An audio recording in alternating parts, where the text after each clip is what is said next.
Worm greetings for everyone. আমি সুমিত বলছি, সবাইকে আমার ভিডিও দেখার জন্য ধন্যবাদ। তো আপনারা ভিডিওর যে থাম্বনেল সেটা দেখে অবশ্যই বুঝে গিয়েছেন যে আজকের ভিডিওটা কি উদ্দেশ্যে বানানো। তো যারা যারা কানাডা যাবেন বা যাওয়ার জন্য প্রস্তুতি নিচ্ছেন, বা যাদের ভিসা হয়ে গেছে, ফ্লাই করার জন্য চিন্তা ভাবনা করছেন, তো তাদের জন্য হেল্পফুল হবে। পুরো ভিডিওটা দেখবেন। গাড়ি দিয়ে আসার পর আমি ইমিগ্রেশন কমপ্লিট করেছি। আমি যেহেতু ওয়ার্ক পারমিটে যাচ্ছি, তাই বাংলাদেশে ইমিগ্রেশনে আমার সব ডকুমেন্টস ওরা দেখেছে এবং ওরা আমার কাছে বিএমইটি চেয়েছিল। তো আমি বলেছি আমার কাছে আছে, তাই আমি দেখিয়েছি। এবং আমার এই যে প্লেনটা দেখতে পাচ্ছেন, এটা দিয়ে যাব, এবং এই প্লেনে আসার আগে একটা বড় লাইন থাকে, সেখানে আপনাদের বোর্ডিং লাগানো হয়েছে। দেখবেন, আপনারা জিজ্ঞেস করবেন যে আপনাদের কয় নাম্বার গেটে যেতে হবে। ইমিগ্রেশন করার পর এখানে বসবেন এবং বোর্ডিং করার পর এখানে রুমে ঢুকবেন। ঢোকার সময় আপনার বোর্ডিং পাসের 3 ভাগের 2 ভাগ ছিঁড়ে আপনাকে ছোট্ট একটা বোর্ডিং পাস দিবে। সেটার মধ্যে দেখবেন লেখা থাকবে কোন এয়ারপোর্টে আপনি অবতরণ করবেন এবং কোন সিটে আপনি বসবেন, কোথা থেকে রওনা দিয়েছেন। এই এই রুমটা থেকে যদি আপনারা ওয়াশরুমে যেতে চান সেটাও যেতে পারবেন। তো দেখেন, আমি এই যে ডোরটা দেখছেন, এটা দিয়ে প্লেনের যে ডোর আছে সেটা দিয়ে আমরা সবাই একে একে করে প্রবেশ করব। এবং আমি আপনাদেরকে বলে রাখি, আপনারা যদি বাংলাদেশ বিমানে টিকিট কাটেন তাহলে অবশ্যই হ্যান্ড লাগেজ এবং কাঁধের যে ব্যাগ, দুটোতে মিলিয়ে 7 কেজি নেওয়ার চেষ্টা করবেন। অনেক সময় বলে যে কাঁধের ব্যাগটা ফ্রি থাকে, সেটা ওয়েট করে না, বাট আমার সময় করেছিল। এবং যে প্লেনের মধ্যে যে দুটো বড় বড় লাগেজ নেবেন, চেষ্টা করবেন দুটোতেই যেন 23 কেজির একটু কম থাকে, নয়তো আপনাকে হয়রানি করবে। এটা হচ্ছে ভিআইপি সিট এবং এখান দিয়ে আপনারা প্রবেশ করবেন। এই যে দেখেন, ক্যাবিন ক্রু ওরা দরজা টরজা ভালো করে চেক করে লাগিয়ে দিচ্ছে।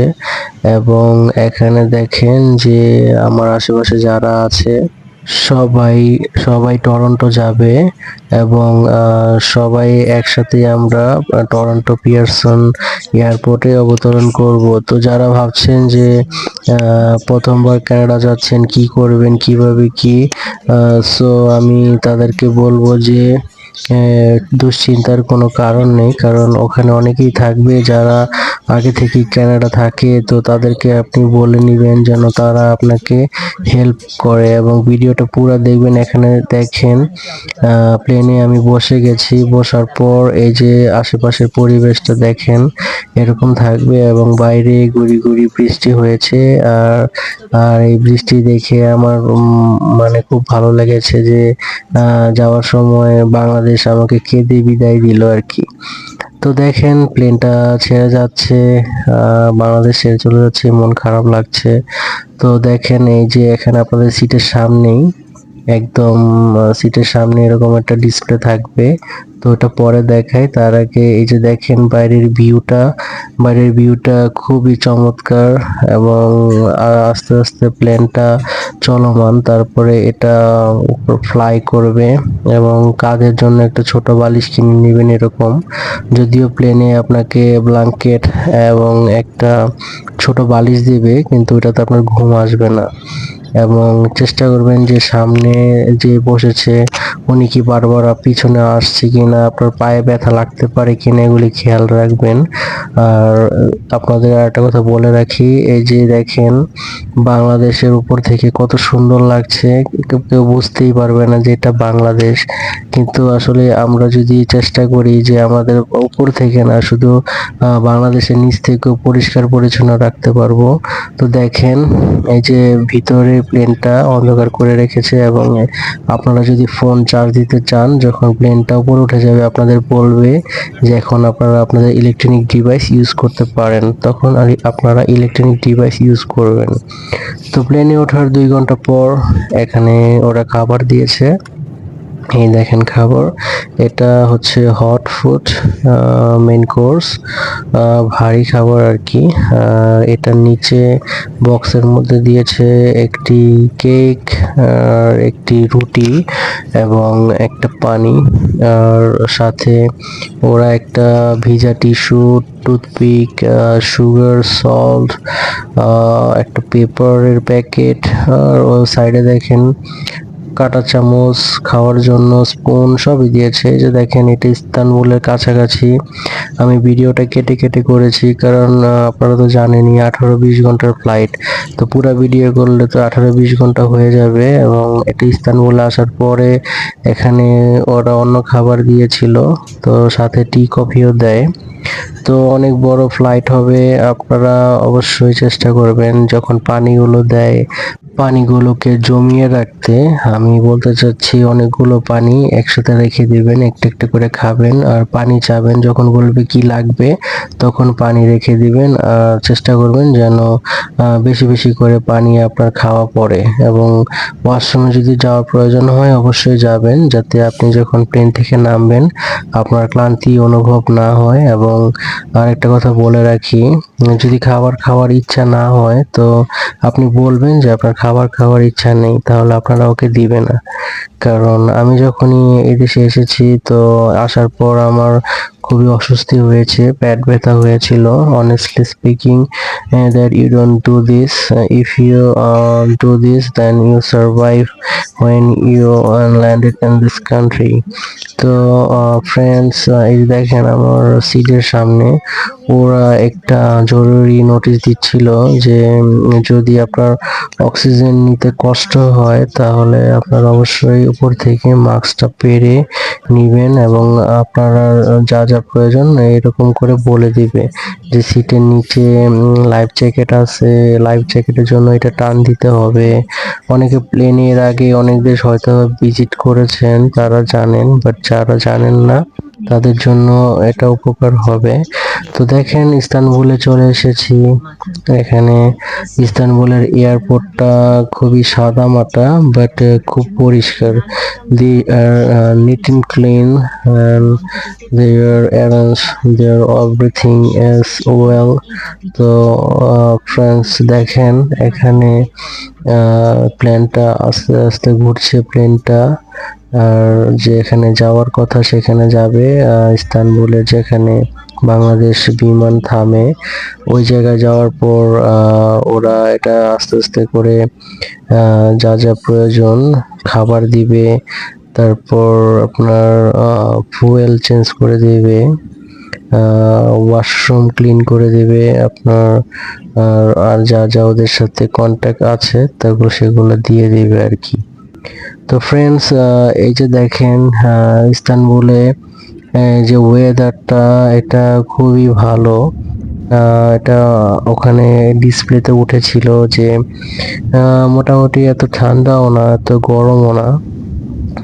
আপনাদের বলে রাখি যে এই যে প্লেনটা দেখছেন এটা খুবই স্পিডে যাচ্ছে, কিন্তু আমার ভিডিওতে দেখা যাচ্ছে যে খুবই স্লো। বাট এটা এখানে কিচেনের ভিতরে যে রান্নাঘর থাকে, এখানে একটা লোক সে ওয়াশরুমে যাওয়ার জন্য দাঁড়িয়ে আছে। আর এই যে এই দরজাটা এগুলো কখনো ধরবেন না, এটা ওয়াশরুমের দরজা। আমি চলে এসেছি ওয়াশরুমের ওই জায়গায়, ভিডিও ওরা করতে দিচ্ছিল না। তো এরকম ম্যাপ থাকে, এখানে আপনারা ভিডিও দেখতে পারবেন আপনাদের সামনের সিটে। এরপরে ওরা আরেকটা মিল দিল, মিলের মধ্যে এখানে অনেক কিছুই আছে। এটা পাশে বসেছে ও সিলেটের এই ভাইটা, খুব কথা কম বলে, বাট আমি চেষ্টা করেছি ওর সাথে কথা বলার, কারণ এত বড় জার্নিতে চুপচাপ একা একা আসা যায় না। তো আপনারা চেষ্টা করবেন আপনাদের পাশে যে আছে তাকে ডিস্টার্ব না করার, কারণ ও বাঙালি ছিল। আর অনেক সময় বাংলাদেশ থেকে অনেক ফরেনার বা অনেক ইন্ডিয়ান ওরা যায়, ওরা আপনার পাশে বসলে ওরা আপনার সাথে কথা নাও বলতে পারে। তো দেখেন ক্যানাডার কাছাকাছি চলে এসেছি, নিচে খুবই সুন্দর পরিবেশ। আর ক্যানাডার যে আকাশের যে ওয়েদার খুবই ক্লিন, একদম মনে হচ্ছে যেন কোনো বোতলের মধ্যে মানে ডেকোরেশন করে রেখেছে আর কি, এত সুন্দর।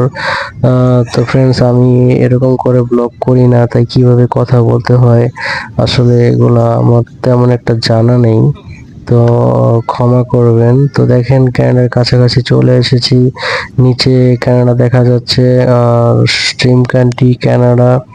এখনই একটু পরেই ওখানে যে ল্যান্ড করব।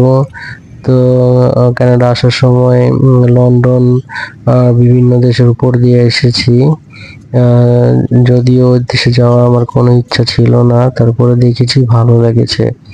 তো এখন দেখেন চলে যাচ্ছি কানাডার টরন্টো পিয়ারসন এয়ারপোর্টে, ওখানে অবতরণ করব এবং ইমিগ্রেশন কমপ্লিট করে তারপর আমার যেখানে জব হয়েছে সেখানে আমাকে যে বাসাটা দেয়া হয়েছে সেখানে যাব। তো আমার এমপ্লয়ি বলেছে সে আমাকে নিতে আসবে। তো আমি আগে কখনো কানাডা আসিনি, তো আমি খুবই এক্সাইটেড। এই দেখেন পিয়ারসন এয়ারপোর্টে একদম কাছাকাছি চলে এসেছে। এই যে রাস্তাগুলো দেখতে পাচ্ছেন, এটা পিয়ারসন এয়ারপোর্টের কাছাকাছি রোড এগুলা। এই তো দেখেন প্লেনটা ল্যান্ড করে ফেলেছে এবং ল্যান্ড করার পর এটা খুবই স্মুথলি যাচ্ছে এরকম মনে হচ্ছে, কিন্তু এটা খুব জোরে যাচ্ছে। এবং যাওয়ার পর সেটা ওই জায়গায় যেখানে বাংলাদেশ বিমান থামে, যেখানে ওদের অনুমতি আছে সেখানে যে ওরা থামবে। এরপর এই যে বন্ধুরা দেখেন আমি নেমে এসেছি, আমার ইমিগ্রেশন কমপ্লিট। আমি ওয়ার্ক পারমিটে এসেছি, তাই ওরা আমাকে কোশ্চেন করেছিল যে আমার জব অফার সাথে আছে কিনা, আমি যেখানে যাব সেই বাসার ঠিকানা, এই যে এটা আমার বাসা, আমি এখানে উঠেছি, এটা আমার বাসার, এইটা আমার বাসা, হ্যাঁ এখানে আমি থাকি। আর পুরোটা দেখাবো পরে নেক্সট ব্লকে কি কি হয়েছিল, আর ইমিগ্রেশনের আরো কি কি কোশ্চেন ছিল সেগুলো বলবো। ভিডিওটা ভালো লাগলে অবশ্যই লাইক করে সাবস্ক্রাইব করে দেবেন এবং এরকম ভিডিও পেতে চাইলে বেল বাটনে ক্লিক করবেন। Thank you, thanks for watching.